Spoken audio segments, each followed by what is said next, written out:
आज दिल्ली विधानसभा में दिल्ली का बजट पेश होना था।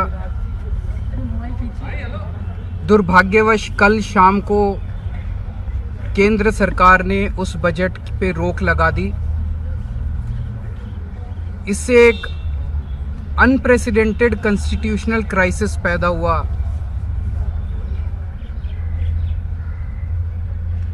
उनके कुछ ऑब्जर्वेशंस थे, उन ऑब्जर्वेशंस का हमने जवाब भेज दिया। आज उस बजट पे उनकी सहमति आ गई है। अब आप इस पूरे प्रकरण को देखिए कि इससे किसका भला हुआ। वही बजट, कोई चेंज नहीं, कोई बदलाव नहीं किया, कोई फिगर्स नहीं बदले, सेम बजट के ऊपर आज उन्होंने सहमति दे दी। तो इससे तो केवल एक ही चीज साबित होती है, उनके अहंकार को संतुष्टि मिल गई इस पूरे प्रोसेस से। उनको ये संतुष्टि मिल गई कि उन्होंने दिल्ली सरकार को झुका दिया, उन्होंने केजरीवाल को झुका दिया। हम हमेशा आपके सामने झुके हुए हैं। केंद्र सरकार को मैं कहना चाहता हूं, हमें दिल्ली चलाने दीजिए, हमें और कोई ख्वाहिश नहीं है। हम दिल्ली चलाना चाहते हैं। हम रोज रोज के झगड़ों से परेशान हो चुके हैं, हम झगड़े नहीं चाहते। कानून के मुताबिक एलजी साहब को बजट के ऊपर किसी तरह की टीका टिप्पणी करने का अधिकार नहीं है। वो कुछ लिख भी नहीं सकते फाइल पे, सुप्रीम कोर्ट का आदेश है। कानून के मुताबिक केंद्र सरकार को बजट के ऊपर टीका टिप्पणी करने का कोई अधिकार नहीं है। जो कुछ उन्होंने किया वो असंवैधानिक था। लेकिन जैसे मैंने कहा, हमें लड़ना नहीं था उनसे, हम लड़ना नहीं चाहते। हमने उनकी ईगो सेटिस्फाई की। उन्होंने 4 पॉइंट्स लिख के भेजे थे, चारों के जवाब दिए और उन्होंने बजट को पास कर दिया। कल ही कर देते यार। उन्होंने कल मीडिया में खबरें प्लांट की कि इन लोगों ने इंफ्रास्ट्रक्चर से ज्यादा एड के ऊपर खर्च किया है। आपकी जानकारी के लिए बता दूं, पिछले साल भी एड पे 500 करोड़ का बजट था, इस साल भी एड पे 500 करोड़ का, कोई नहीं बढ़ाया।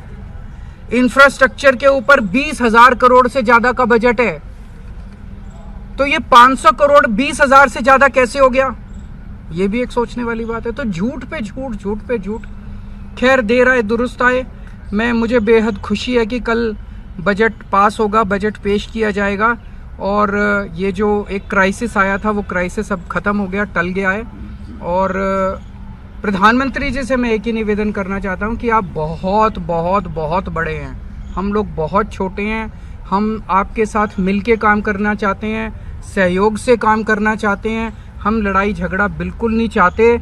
आप हमें काम करने दीजिए, बस इतनी आपसे अपेक्षा है। हम पूरी तरह से केंद्र सरकार का सहयोग करेंगे। आप दिल्ली सरकार में हमें अपने काम करने दीजिए।